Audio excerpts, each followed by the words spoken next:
So hi everyone.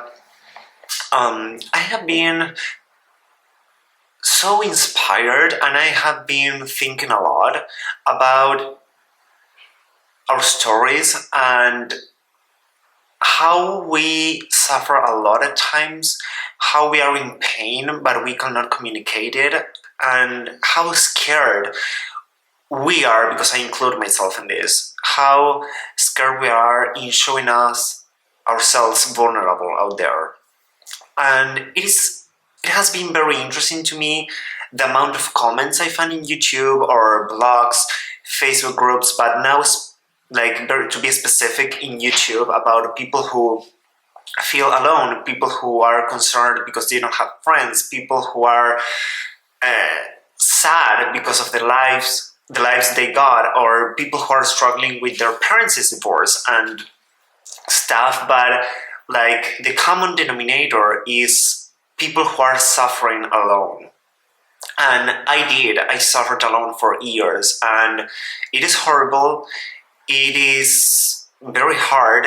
It feels bad, of course, and I realize it's something you can easily avoid. It's not something you should deal with. Just like, we can all find a way to share our stories and realize that we are actually not alone. We feel alone and we think we are alone, but actually we are not. The problem is that we don't share our stories. So I would like to start. This is going to be a very natural video. It's going to be very simple. The idea of this channel and this video is to encourage people to share their stories, as I'm going to share mine now. So my name is Augusto. I have been born and raised in Argentina. My parents were divorced since I was a little kid. I even can't remember when they got actually divorced. And I lived with my mother and my grandmother, and I have 4 siblings who would, come and go. Sometimes they live at my house, sometimes they would go with their father and stuff. My childhood was very average, I would say, what you can easily expect. I would go to school, I had a group of friends, and I spent time with my mother. She was a dentist, so she worked, she would come to my house for a little bit, then go back to work. Also with my grandmother and also with a babysitter. And I was a happy boy. I did nice things. I could play at my house. I remember having a long slide and playing hours and hours by myself.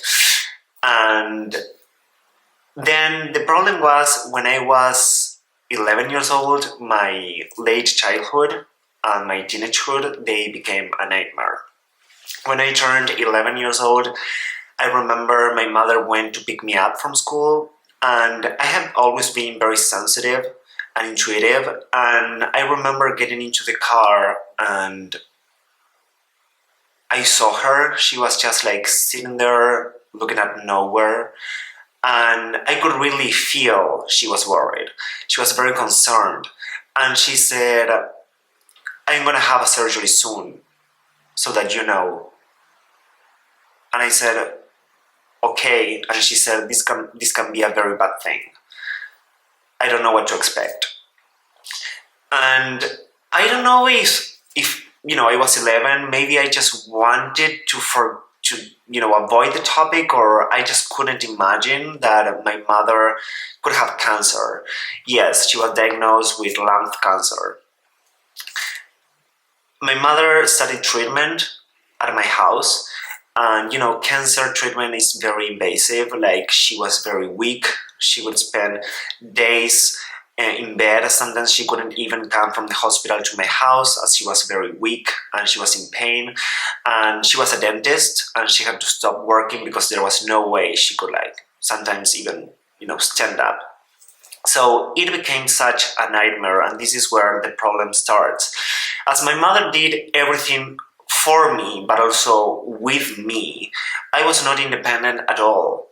And she would wake me up, she would prepare breakfast for me, she would drive me to school, she would pick me up, then she would drive me to wherever I needed to go. She would have lunch, dinner, tea time with me. We were very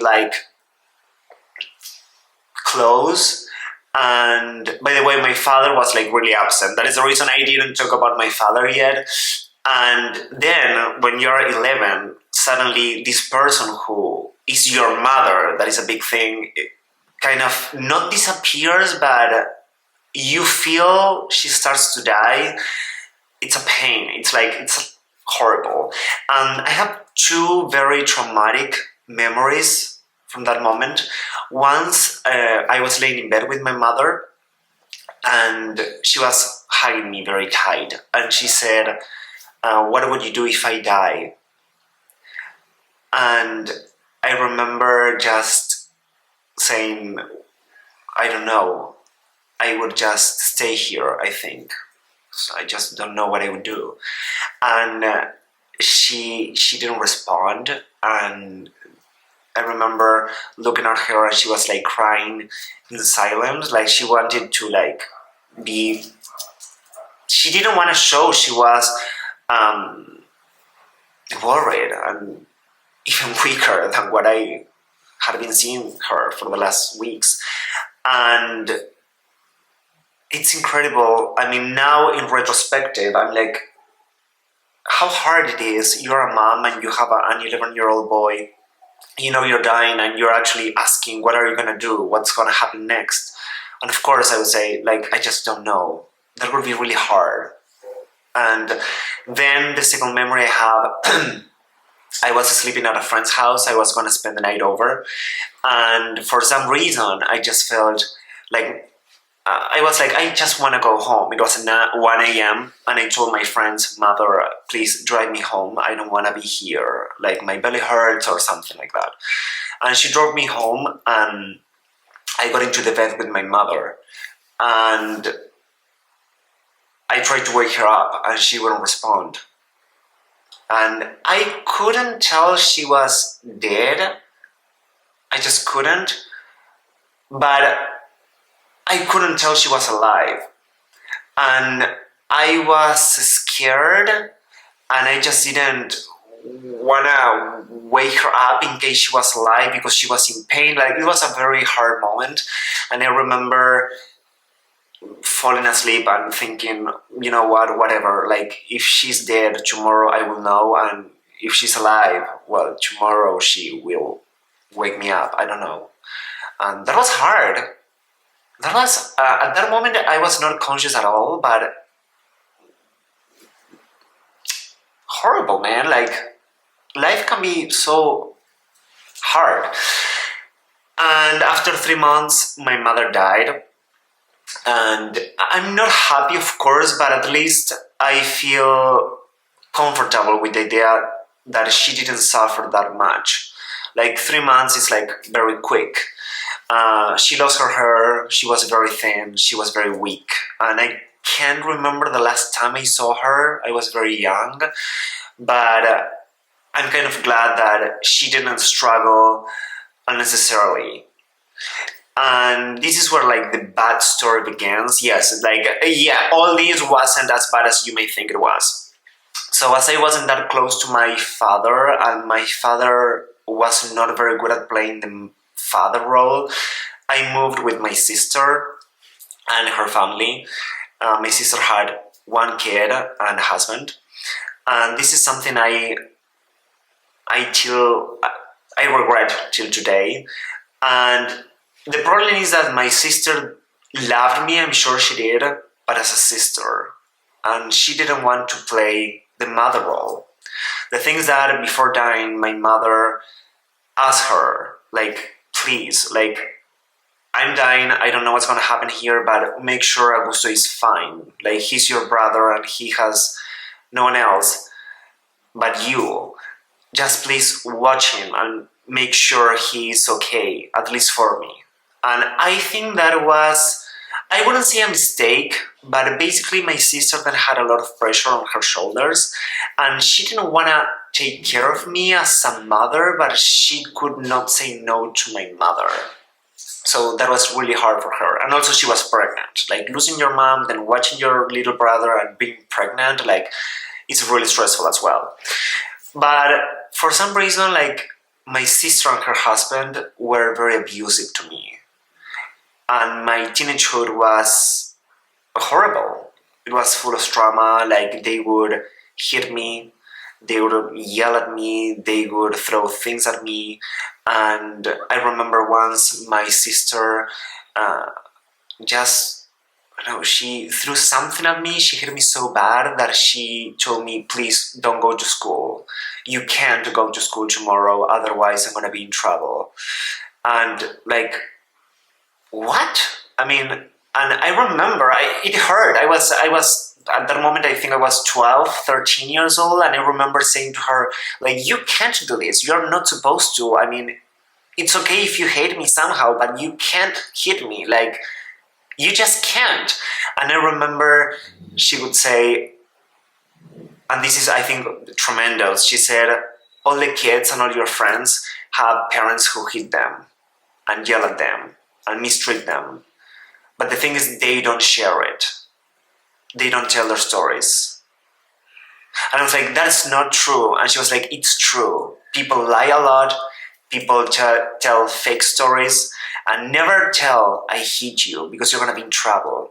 So I remember growing up with this idea that the violence was normal, being yelled at was normal, and that families actually behave like that. And till I realized that that was not true. And also, I had been molested since I was 15 till my 20s. And I basically ended up forming myself as a human. I finished my teenagehood and I turned into an adult with all this trauma and going through a lot of violence, basically. And something I have been regretting for years. Now I can say I'm happy with that, and I am actually sharing my story on YouTube, is that I didn't share it. I didn't ask for help. I didn't tell my friends. I didn't tell my father. I didn't tell other adults, even the neighbors, what was going on. I spent hours crying alone in my bedroom. I suffered unnecessarily. And the big lesson, if I had to just think of one big lesson of all this that actually sucks because it was horrible, is that I didn't really need to suffer, to be in pain so alone. I thought I was alone. And the reason I thought I was alone is because when you just don't have a mother, when your father doesn't really take care of you, your grandmother also died, and there's no one out there, and actually your sister who is supposed to take care of you, she hits you so bad every day, you just think nobody's gonna care, because you feel nobody's caring, and actually think nobody really cares. At least the people who were next to me and knew what was going on. So if you say something one time and nobody cares, then you say something 10 times and nobody cares, you are not gonna tell it again. But the problem is that you are not asking or showing or telling your story to the right people. And I'm sure, like, this is why I hope a lot of people watch this, and I would like this video to, like, I wouldn't say go viral, but to people to wake up and understand that, at least on YouTube, for example, now that we're on YouTube, there is always somebody who is gonna listen to you. You will always find somebody who needs to be heard. You will always find a story you need to listen to, and there is always going to be someone who can say something that can inspire you. I actually don't really care if then I'm going to have subscribers or not. Like, this video is not going to be, I'm not going to edit it, I'm not going to work on it. I want it to be the most natural as possible and simple. But at least if somebody out there, at least someone, you don't need even to subscribe to my channel, you don't even need to like this video, you don't even need to do a thing, but if I can help someone who is out there, you can be 10 years old, you can be 15, you can be in your 30s, you can be actually in your 60s, no matter who you are, where you're from, your age, what you do. But if this video can inspire you to feel better, to feel more accompanied, to feel contained, I'm glad. That is the best purpose I could have found for a video, and I think that's everything I had to tell.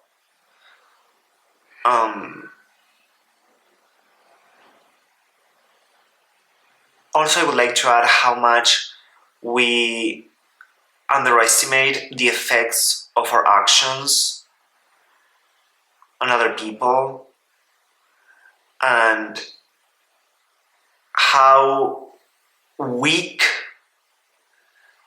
it makes us to suffer, to be in pain alone, and how strong we become when telling our stories. I think your truth, or telling your truth, is the most powerful tool you have in your bag, and showing yourself vulnerable is good. It's good because I'm sure we're all vulnerable at some times in our lives. Even the president of the US, even you that are watching, even, I just don't know, whoever, we're all vulnerable, and we all have stories to tell, and we all have things to add, and we can grow as persons if we share our stories. There is something very interesting in let the world know what we have been through, what we can tell, how we can help. And sometimes we feel this thing of, I have to do something for you. You tell me your story and I have to do something, like I have to fix it. And actually, I don't think that's true.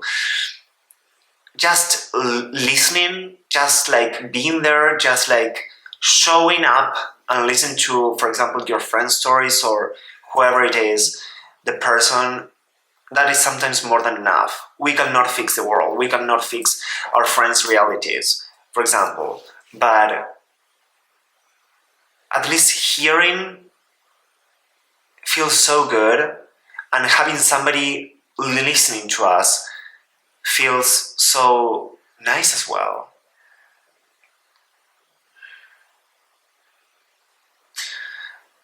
I have been doing a lot of reflection on this, and as I said, this is the kind of video that I wish I had watched when I was 15 and I was being molested and I was being mistreated and I was crying in bed, thinking, why, or what's next? So, well, if you're out there and just you felt better listening to this, I'm glad. As I said, don't need to do anything. Just feel better. I don't know what you're going on. I don't know what's going on in your life. I don't know what you're going through, but it's going to pass. And tell your story, and if you want, let me know in the comments what is going on, and let me see how can I help you. Or actually, sharing your story in the comments can even help. Don't underestimate the power of telling.